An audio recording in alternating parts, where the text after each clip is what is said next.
Family, on Live with Chatufa, we continue to introduce to you the Zim Talk. Zim Talk is a session that we are allowing you Zimbabwean people to express yourselves, to talk about issues in the nation. We know that the platform of social media is very powerful as we continue to share ideas as Zimbabwean people. So we are presenting this Zim Talk as a platform or a gateway by which Zimbabwean people can continue to discuss on issues that are pertaining to our nation.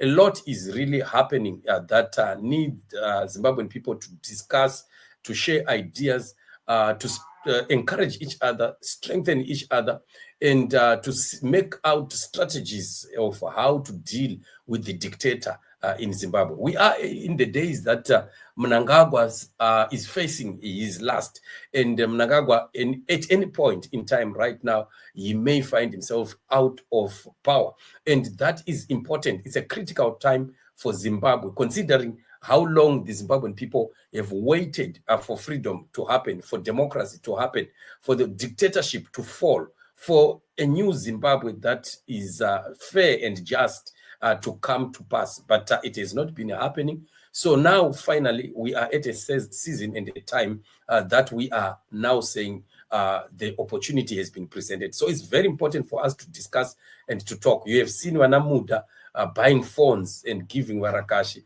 and ZANU-PF used to go on social media.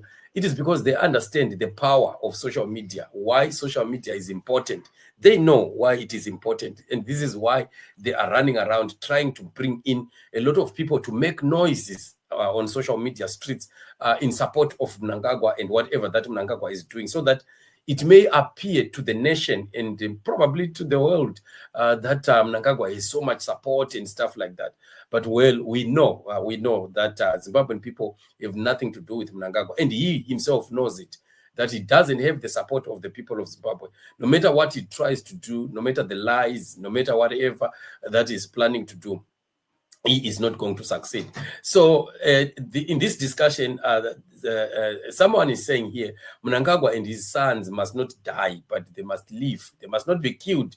They must live to see a great Zimbabwe. Indeed, I think this is a thing that we have always been saying also, that these people, they will see what is indeed called a great Zimbabwe, a democratic Zimbabwe, a working Zimbabwe, a successful and prosperous Zimbabwe. Not what they have done to us in all these years. We are going to demonstrate to them when we take over the country with a new leadership, a leadership that fears the Lord, a leadership that is Zimbabwe at heart, a leadership that is a servanthood leadership, that are there to lead the people, to serve the people of Zimbabwe, knowing that this is just a temporary opportunity that has been granted to me to serve the people. And I know that that time expires and somebody else will be given that opportunity, not this bossy government of Mnangagwa would think that they have an entitlement to leading or to ruling. Rather, they rule, they don't lead Zimbabwe.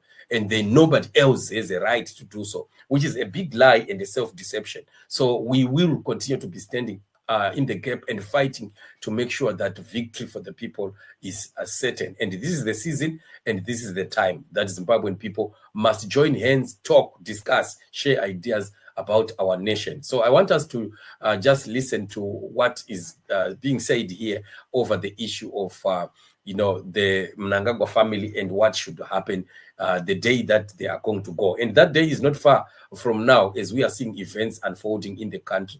It's not far from now, very, very close, and it's very, very exciting. Let's just take a listen. No man.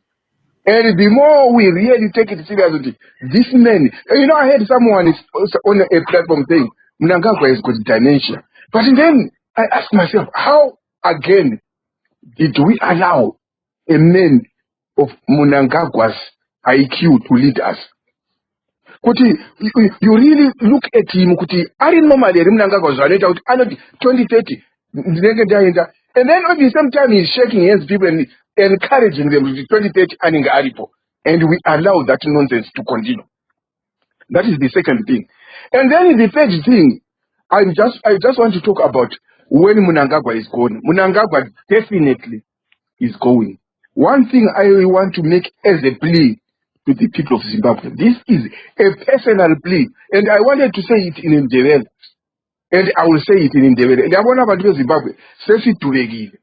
Some of us started suffering in as far as ZANU-PF is concerned in 1978. As a 17-year-old living my home in Mberekwa, running away from these ZANU forces who were killing innocent people who belonged to ZAPU, like my father. Now, when we look at what is happening, I want to say, let us have a new beginning. And that new beginning, let us not kill Mnangagwa and his sons. You know why we mustn't kill them? We must show the world that the new generation, which is coming in Zimbabwe, the new generation, when Mnangagwa resigns and goes, Mnangagwa is going, definitely. We have a generation which is going to say, we are starting on a new leaf. And what is that new leaf? We are not going to kill people who have killed us. Because when we kill people who killed us, we are showing the world that we who are killing Mnangagwa and his sons, we are like Mnangagwa. So the trend of bloodshed is going to continue. So my plea to the people of Zimbabwe is that when Mnangagwa resigns, when Mnangagwa is gone, let us not kill him and his sons, and let us not revenge by shedding blood. We are going to kill or do this. Because if we do that, the same concept of bloodshed will continue in Zimbabwe. I think God is in heaven is saying, enough is enough in as far as bloodshed is concerned in Zimbabwe. So, personally, as someone who has suffered in Matebeleland, let us not kill these guys. Because if we do that, we will show the world that a new dispensation coming is just the same like the Mnangagwa dispensation, because it took over power through bloodshed, and it is going to maintain power through bloodshed. So my point is, let Mnangagwa go. He must disclose what happened to the generals. He must disclose what happened to Itai Dzamara. And the other thing, we must take it to the highest authorities in Zimbabwe, Chivayo, Angel Hubert, Java, and all these corrupt young preachers are arrested. Then that way, we are guaranteeing that we are ushering in a new era, which the people of Zimbabwe are going to have confidence in. Without killing Mnangagwa, without killing his sons, without bloodshed, there must be law and order in Zimbabwe. There must be justice. That is my input.